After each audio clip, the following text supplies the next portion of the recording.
sou o Helder do programa Empresário na Prática e hoje tenho o Carlos Martinho, que é contabilista, tem uma larga experiência na contabilidade, na área da contabilidade, já com alguns clientes também, e muitas das vezes aparece-nos aquela questão de tenho habilidade ou paixão para fazer um determinado negócio, mas tenho aquelas dúvidas se faço a nível pessoal, ou seja, com atividade em nome empresário em nome individual, ou se crio empresa. E essa é uma daquelas perguntas que eu vou aqui, fazemos uma conversa completamente informal, vamos falar um bocadinho sobre esse tema hoje. Carlos, como é que a gente pode partir com este tema? Ou seja, quais é que são as vantagens e desvantagens que achas que o empresário, o pequeno empresário, não vamos falar de grandes empresas, mas o pequeno empresário pode começar? Qual é que é a tua opinião? Ora, muito bem. Portanto, boa tarde. Em relação a esse tema, portanto, é uma questão bastante pertinente, porque hoje em dia, com as alterações que têm sucedido constantemente a nível da economia, portanto, há uma situação, por exemplo, que acontece muito, é a questão do desemprego, pessoas, algumas com uma formação bastante significativa e depois, por uma situação, portanto, de decorrer do mercado, as empresas acabam por ter que se ajustar e depois há os tais despedimentos, por exemplo, e são pessoas válidas, portanto, ainda são pessoas novas, portanto, e empreendedoras, certamente, sim. E neste momento, portanto, estão a surgir várias alternativas na questão do empreendedorismo e o que pode ser visto como uma ameaça, a questão do desemprego, torna-se uma oportunidade. Pode ser uma oportunidade. Vou referir aqui, por exemplo, uma situação que acontece muitas vezes, nós também conhecemos esses casos, falando com outras pessoas, que estão no emprego, mas que não se sentem satisfeitas por qualquer motivo, as coisas foram mudando, mas depois chegam numa fase da vida têm dificuldade em libertar-se daquele emprego porque o mercado de trabalho não vai absorvê-los. O desemprego, sendo uma ameaça, pode ser uma oportunidade. E, neste momento, portanto, existem várias alternativas, portanto, falando aqui, nomeadamente no caso do IRS, portanto, eu não vou falar ainda do caso dos apoios, que existem também alguns, mas, nomeadamente no caso do IRS, pode ser uma alternativa para a pessoa começar um pequeno negócio, algo que, por exemplo, já tinha alguma paixão, pessoas já vezes com um part-time, qualquer coisa que fazem nos seus tempos livres. Carlos, não te esqueças de onde vais. Eu normalmente costumo dizer que para se começar um negócio tem que haver 3 características. Tem que ter paixão, ter habilidade e dar dinheiro. Se não cumprir um destes 3, normalmente ou seja, até pode ser 2, mas um deles tem que ser dinheiro. De qualquer forma, não seja que seja uma atividade totalmente social e é válido, claro. Mas que se não houver dinheiro para remunerar, portanto também não dá para nós irmos correr atrás. Basicamente é essa a ideia. Exatamente. E esta questão, relativamente à questão do IRS, é bastante pertinente porque, de facto, é uma nova oportunidade que as pessoas podem ter. Claro que, obviamente, passando por uma situação destas, é sempre desagradável, mas pode surgir aqui uma oportunidade. Pronto. Depois, portanto, existem neste momento no mercado muitos profissionais, portanto, que podem auxiliar e apoiar no início desse negócio e a pessoa, lá está, tendo uma paixão por uma área que nunca quis desenvolver porque não tinha tempo, porque também a situação da família, as pessoas também andam sempre envolvidas, também sem pouco tempo ocupado, e aqui tem uma oportunidade para se dedicar a algo a 100%, digamos assim.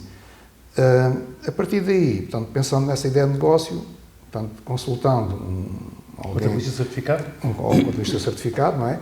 Que depois poderá, com base numa pequena conversa que se tem com a pessoa, não é? Portanto, temos que fazer aqui um pequeno diagnóstico e fazer aqui uma leitura. Era por aí que eu queria ir. Vamos imaginar que temos um negócio para começar. Vamos imaginar, por exemplo, eu tenho habilidade para um restaurante, servir à mesa e quero montar o restaurante. E se eu fosse ter contigo, qual é que era a abordagem que ou as perguntas essenciais para que se possa perceber qual é o tipo de perguntas que costumas fazer normalmente, para fazer esse tipo de enquadramento? Exatamente. Ora bem, há questões aqui que são praticamente fáceis de colocar e aqui a pessoa, o empreendedor, poderá já trazer-nos algumas respostas. Então, por onde é que eu normalmente começo? Quando eu pergunto ao empresário qual é a previsão de faturação, obviamente ele não me sabe dizer, eu também não lhe sei dizer. Mas há aqui situações que podemos ter já alguma informação. Mas essa também é a pergunta para ser o pontapé de saída, não é? Ou seja, para o caminho. Exatamente. Para melhor enquadrar. Exatamente. Sim, mas partindo do pressuposto que até há um nível de faturação considerável, não é? Claro. Ou seja, qual é que era a sugestão, vamos imaginar aqui para efeitos de 50 mil euros por ano? Por exemplo. Nesse caso, num cenário de 50 mil euros de faturação, o que não é assim nada de especial para o restaurante. Exatamente. Qual é que era a sugestão que... Pronto.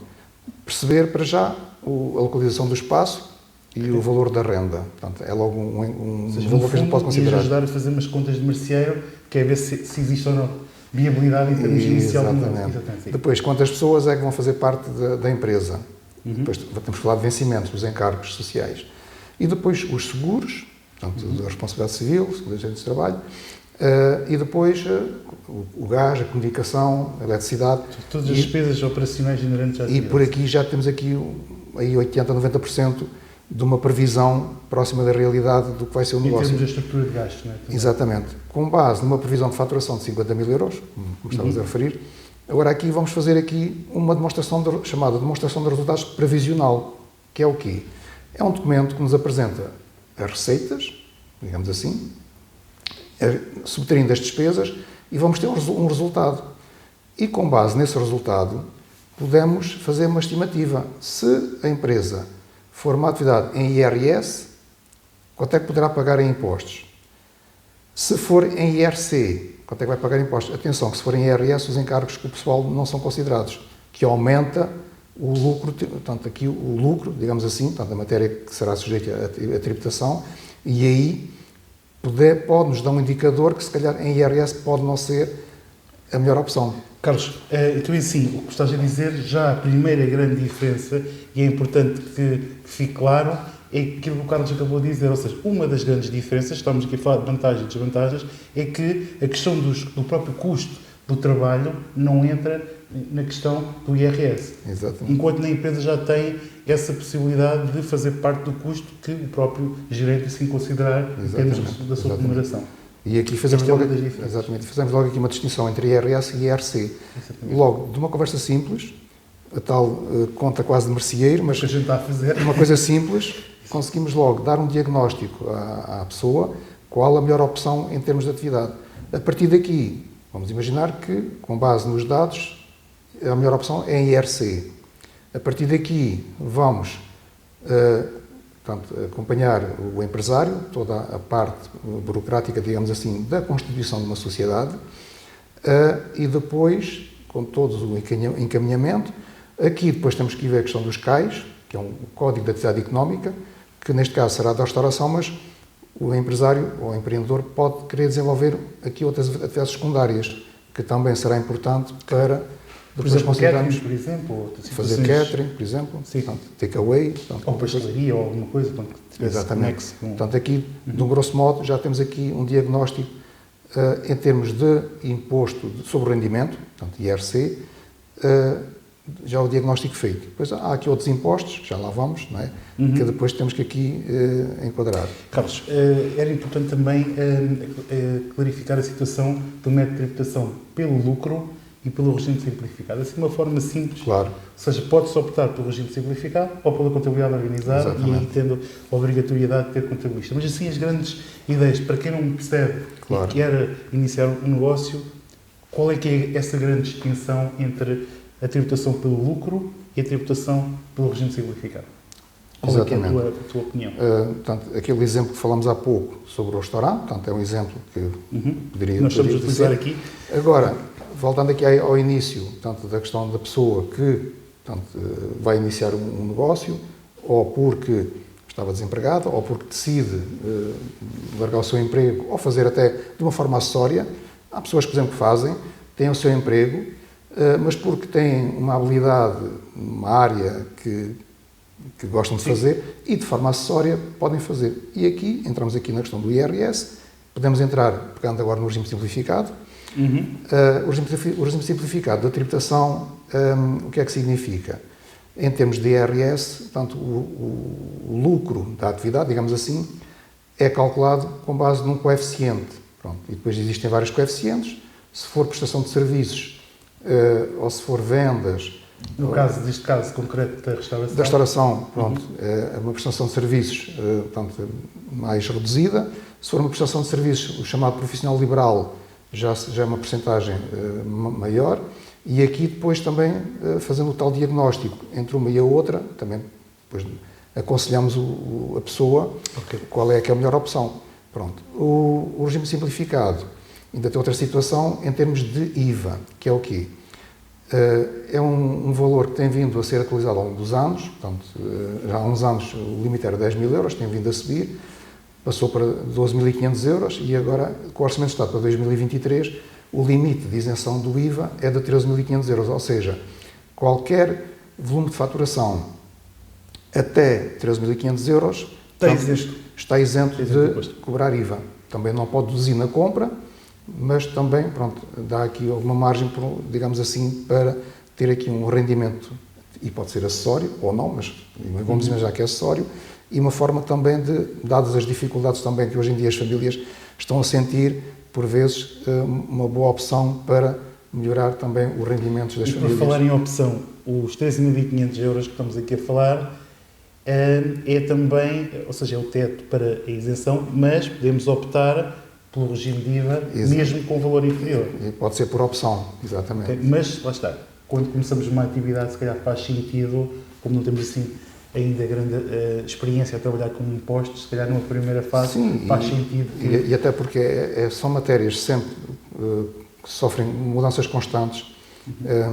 Há uns anos atrás, por exemplo, quem enverdava por estas áreas, muito pouco recorria a um especialista, digamos assim, para se aconselhar. Hoje em dia, e eu estou a notar isso com alguma frequência, pequenos empresários já começam a procurar o contabilista certificado porque, dadas as constantes alterações na lei, quer da parte do IRS, quer do IVA, quer da Segurança Social, portanto, o Código Contributivo da Segurança Social, e, por vezes, tenho notado que estes empreendedores, portanto, eles, quando vêm, quando procuram, é porque já ocorreu uma coisa mal.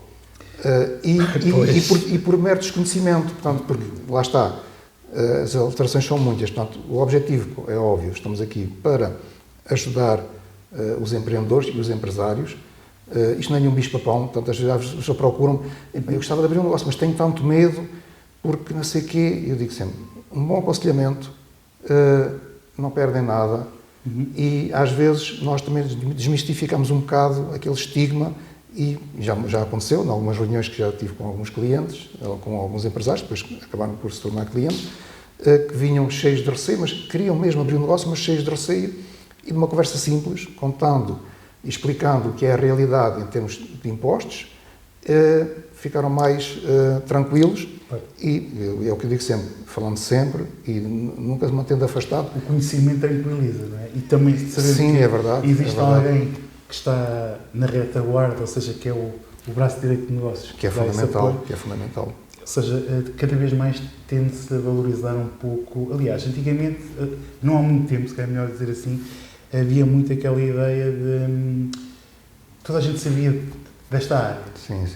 E hoje já não é bem hoje assim. Há um crivo. Hoje há um crivo. Nota-se que, de alguma forma, já se tem mais algum cuidado e também já se olha para estas matérias com algum respeito, até porque as finanças e a segurança social também não se pode facilitar. É verdade.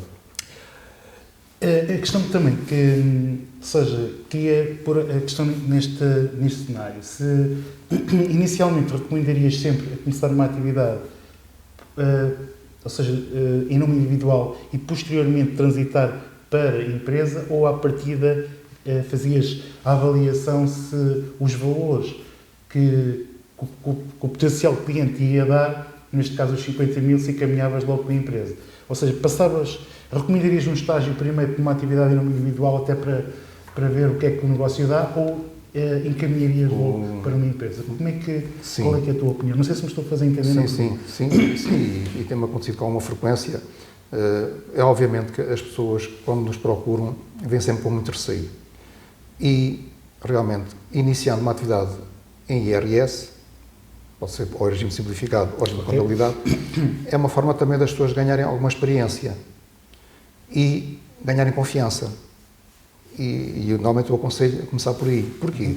Porque vão começando aos poucos, conquistando o mercado, a terem clientes.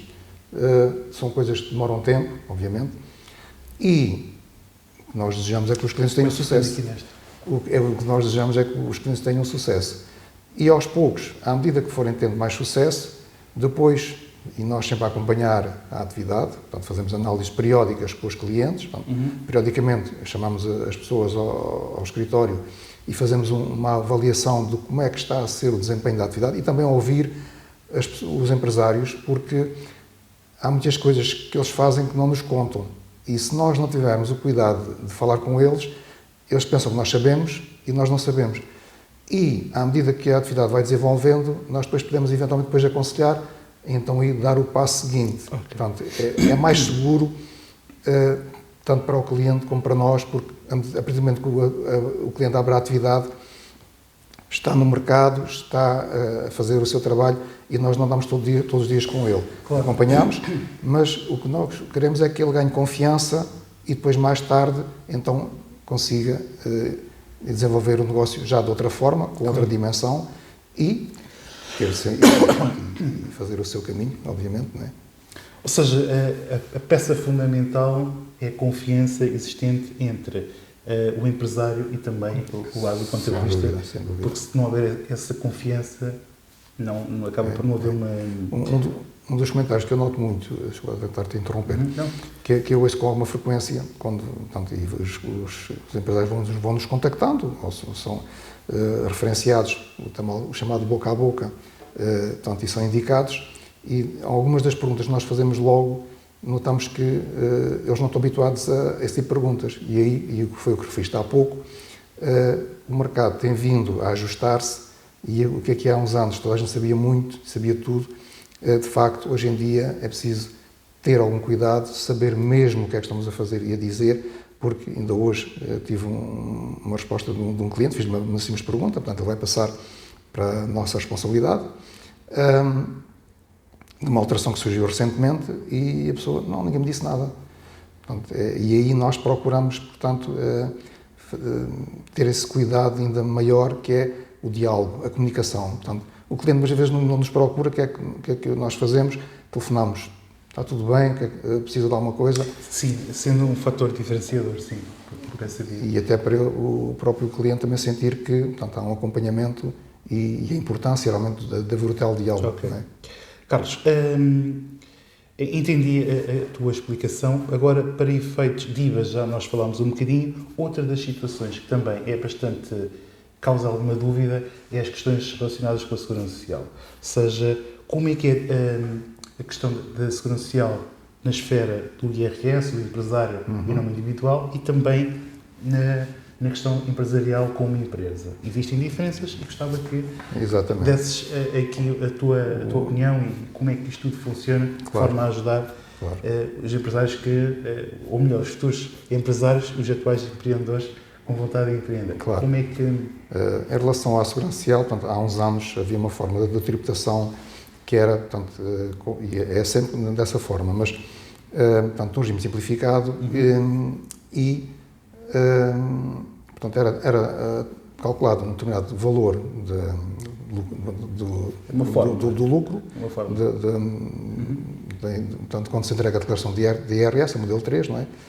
Portanto, depois, em outubro, a Segurança Social faz ali o cálculo dos valores a pagar no ano a seguir e, há uns anos atrás, o valor da Segurança Social que se pagava era com base anualmente, portanto, ou seja, todos os meses era aquele valor, mas durante um ano, com base na última declaração de IRS. Portanto, isto, para quem tinha rendimentos altos num ano e no ano a seguir tinha rendimentos baixos, era um bocado violento em termos de tesouraria. Porquê? Porque no ano a seguir o empresário estava a pagar uma Segurança Social com base no IRS do outro ano e todos os meses, durante um ano, pagava aquele montante. No ano a seguir ia mudar com base na entrega da declaração de IRS do ano seguinte.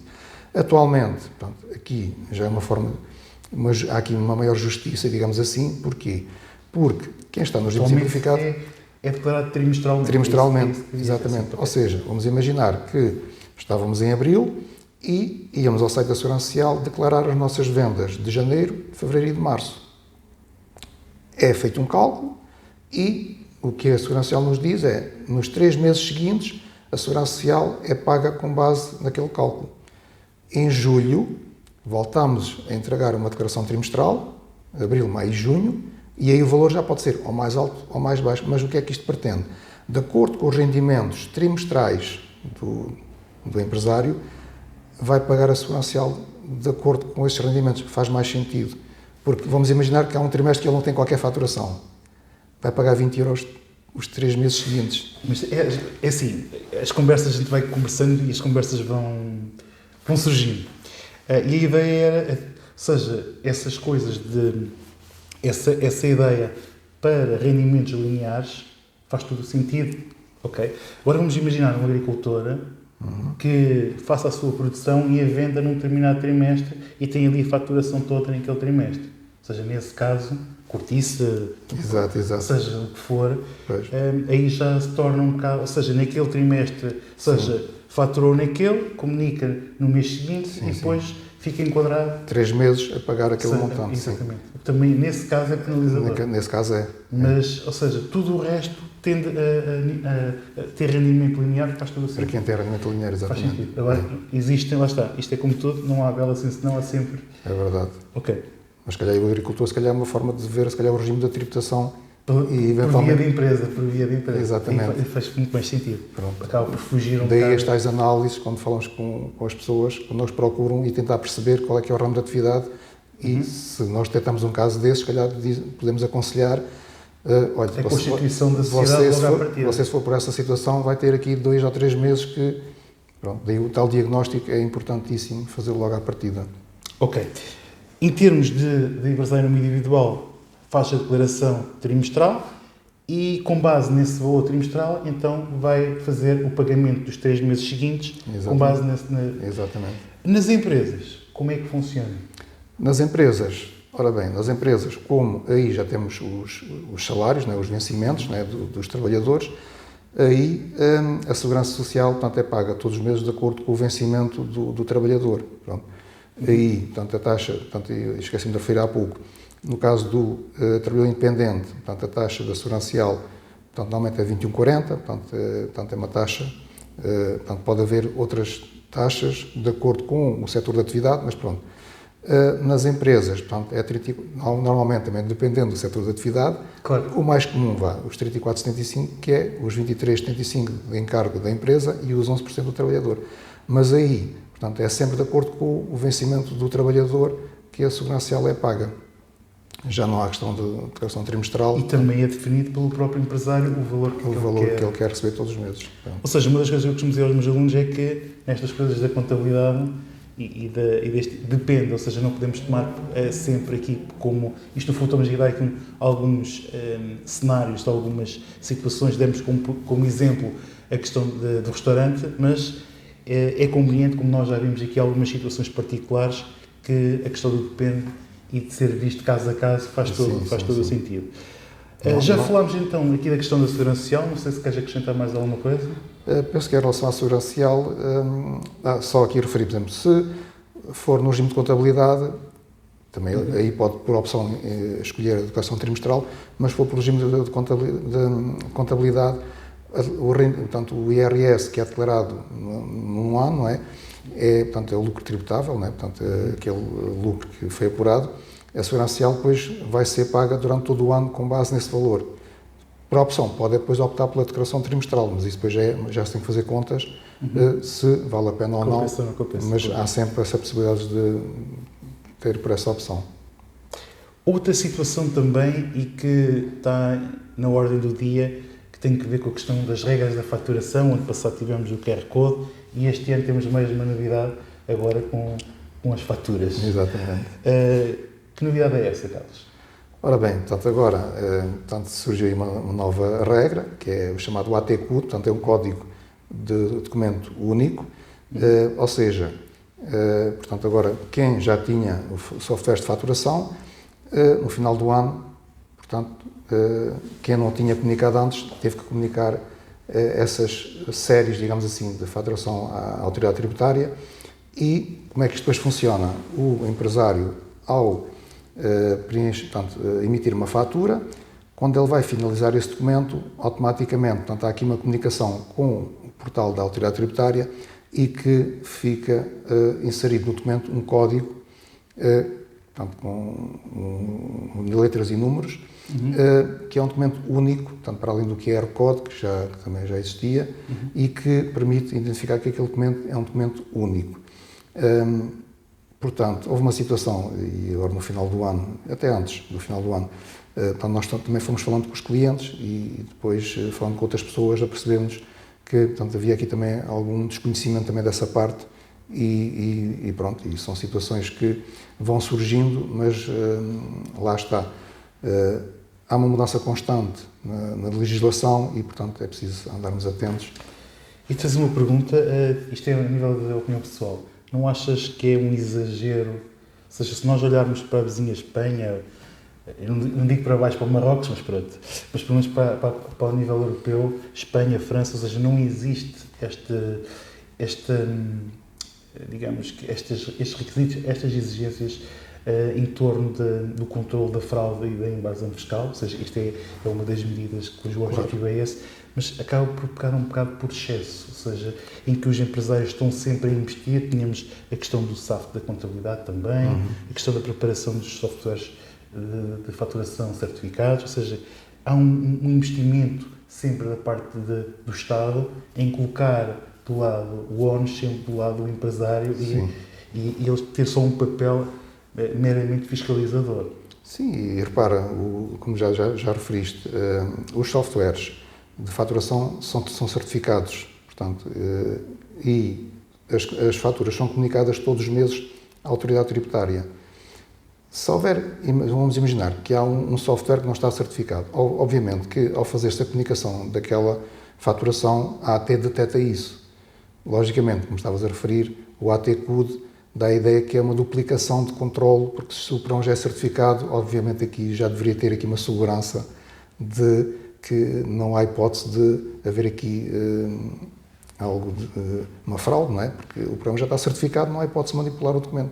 Até porque os programas não permitem, portanto, estão bloqueados, portanto, há certas situações que eles não permitem sequer que se altere o documento, portanto, isso aí já é um controle que existe, ou seja, que deveria ser suficiente. Não é? Neste momento, vamos ter a questão da contabilidade controlada, vamos ter a questão dos inventários que está em modo de transição. Exatamente. Este será o último ano à partida, embora já nos venham a dizer isso há algum tempo, em que será sem valor, será apenas quantificado e não valorizado, mas futuramente será recursos humanos e outras coisas, ou seja, tendencialmente a AT vai ficar com toda a história da parte digamos, da parte operacional da empresa. Sim, porque tudo é comunicado, portanto, os salários também é tudo comunicado todos os meses. Antigamente lembras-te do modelo 10, onde se fazia a comunicação. Portanto, a autoridade tributária neste momento tem acesso a uma vasta quantidade de informação. Portanto, futuramente teremos aqui, portanto, se calhar menos trabalho de nós, contabilistas, se calhar mais consultores fiscais. Bom, mais alguma situação, pronto, a questão dos livros de registro, não para a empresa, mas para os empresários individual, que também é uma das diferenças. Do regime simplificado, sim. Queres falar assim um bocadinho sobre... sim, só, portanto, em termos de registro, portanto, no regime simplificado, não sendo obrigatório a utilização de um software, né, de registro das faturas, das compras, existem uns livros, portanto, que é obrigatório utilizarem, onde registram, portanto, as suas vendas e as suas compras e, portanto, é uma forma de, se houver uma fiscalização da parte da autoridade tributária, demonstrarem, porque a inexistência destes livros tem coimas. Pronto. Eu acho que há muitos empresários que não fazem a pequena ideia disto que nós estamos a falar agora. Por exemplo. E isso são situações que, no fundo, podem trazer alguns problemas caso não tenham este registro efetuado. Estamos a falar disto para os empresários em nome individual e em regime simplificado. Sim, regime simplificado. As empresas têm contabilidade organizada, essas estão dispensadas, os registros são diferentes. É claro que poderíamos falar de muitas outras coisas, ou seja, dado o tempo também não queremos fazer, digamos aqui, uma entrevista muito longa, mas, ou seja, deu para termos aqui algum pontapé de saída. No futuro irei voltar a convidar o Carlos, se ele estiver na disposição de falarmos de outros temas, No próximo, ou seja, tenho a ideia de fazer algumas entrevistas com contabilistas, com pessoas ligadas a determinadas áreas, ou seja, tenho já marcado uma próxima entrevista em que vamos falar de avaliação e fusões de empresas, vai ser muito interessante também. Carlos, se quiserem procurar em termos de atividade, como é que podem contactar? Ou seja, ter interesse nos seus serviços ou alguma coisa, como é que podem... Sim, portanto, a empresa é o Centro de Contabilidade do Ribatejo, portanto, é um escritório de contabilidade sediado aqui em Santarém. Já tem alguns anos de existência, portanto, já é uma vasta experiência e estaremos, obviamente, disponíveis para esclarecer qualquer dúvida e eventualmente encaminhar aqui para uma situação e ajudar. A nossa missão é ajudar os empreendedores e os empresários e, portanto, neste mundo no desafios. Fundo, em perspectivas diferentes, mais da parte da consultoria e do coaching, o Carlos mais da questão da contabilidade. Portanto, ambos trabalhamos com o mesmo empresário, não é? Em perspectivas diferentes, Exatamente. cujo objetivo é ajudar a aumentar a performance e que, quando um dia pensou em ter um negócio, que realmente o negócio tenha resultados e que realmente todo o esforço que tem diariamente seja compensado. Claro, e esse sem o dúvida. Objetivo e o nosso contributo. Não sei, Carlos, queres dizer mais alguma coisa? Já estamos Penso na que reta já final. falámos aqui de muita matéria e pronto, também não queremos confundir as pessoas, mas pronto, basicamente é falar aqui de alguns temas que pronto, podem passar despercebidos e depois, pronto, querendo aprofundar, e depois isto não há fórmulas mágicas e cada caso é um caso, portanto, todos os casos são diferentes, portanto, nada como uma boa conversa com alguém da especialidade e pronto, e o aconselhamento e a partir daí depois poderem tomar as decisões mais adequadas, não é? Carlos, foi um gosto. Obrigado.